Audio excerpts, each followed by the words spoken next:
Good day, this is your codebook.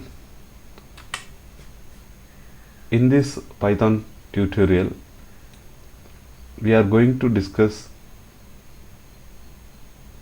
how a for looping statement used in various data types. For example, we are going to discuss about range, string, list, tuple and set. So let's discuss one by one. So the first one is range function. So what is mean by range function?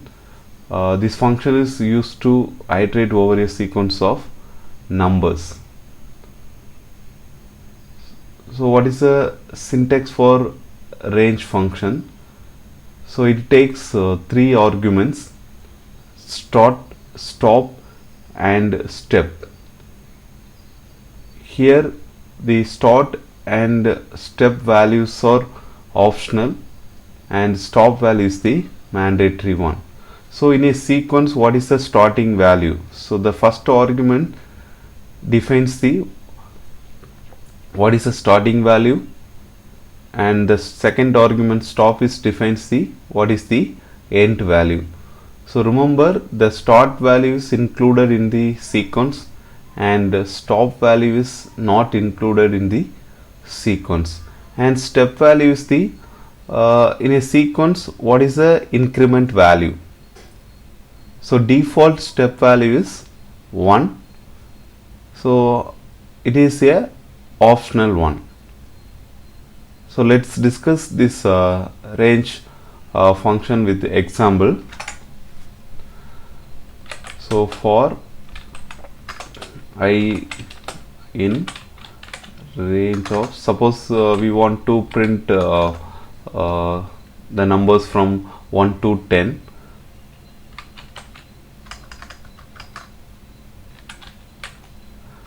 Range, so range of 10.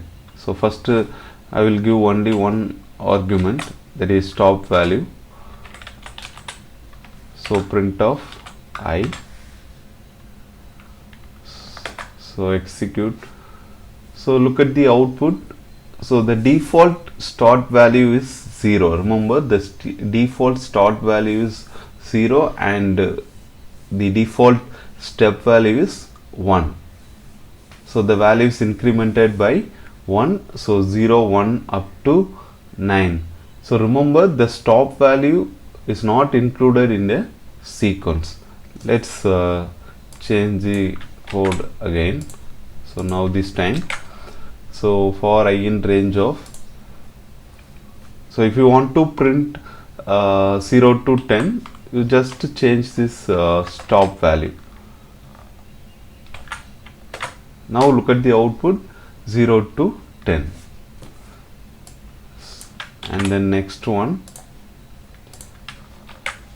so for I in range of, now my start value is 1.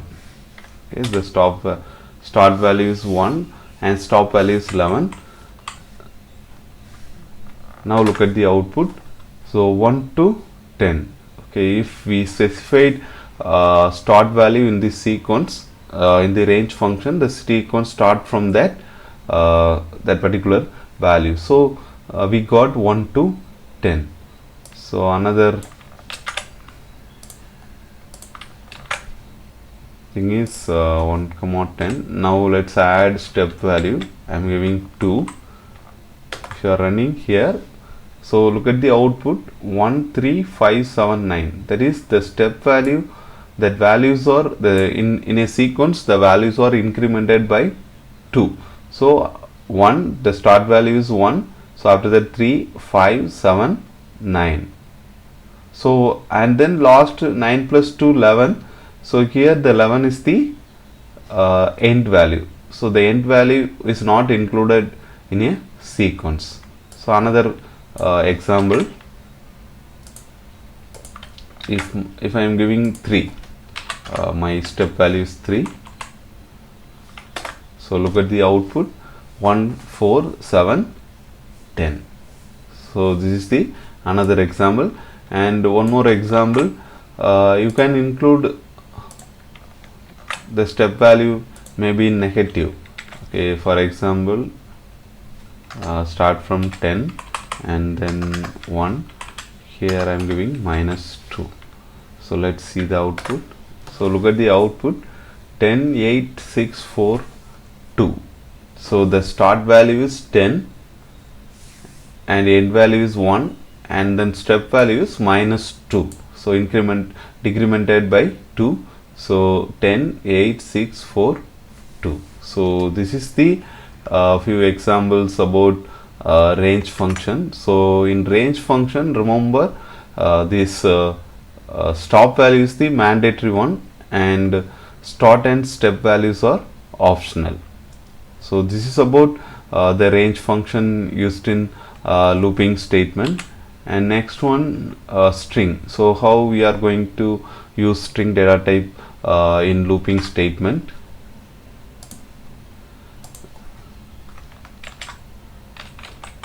String. So on message, so I'm creating one string. So message is okay, good day. So we are going to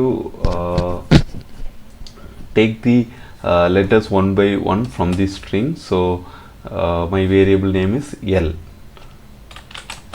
So for L in the string variable name message, and then print of L. So look at the output here. So for L in message, so every characters read from the string variable message and print on the output screen. Okay, good day. So this is the example for accessing string variables using for loop. And then next one, list. So another example, list. Okay, so numbers equal to 1, 2, 3, 4, 5. So I have created one list. So using for loop, I am going to access those list values. So for n in, we have to specify the list name. So for n in numbers, print of n. So when we run this code, you will get the output 1, 2, 3, 4, 5 up to all the list values are printed on the output screen. So this is the example for how we are accessing list values using for looping statement. So another data type is the tuple. So the next one, we can create one list, tuple, days.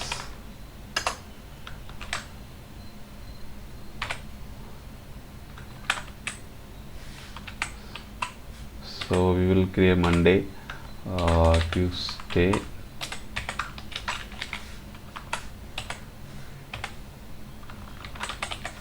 Thursday and Friday. Remember, all the data items are separated by commas.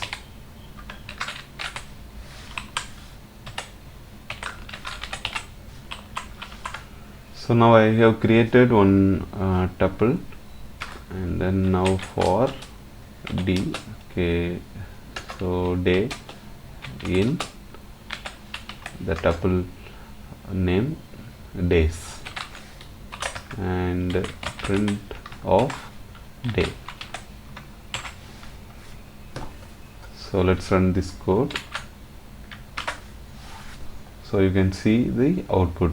Okay, so all the tuple values are printed on the output screen. So using for loop, we can access the tuple values. and one more data type is the set. So again numbers, some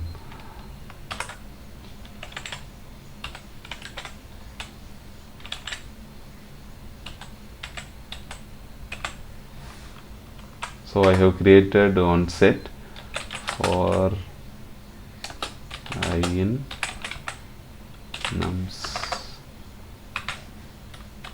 So set name is nums.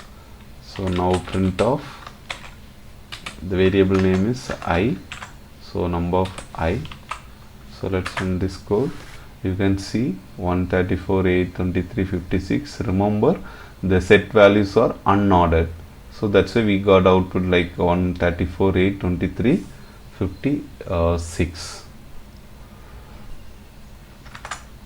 So this is the these are the example for accessing different data types using for looping statement. Thank you.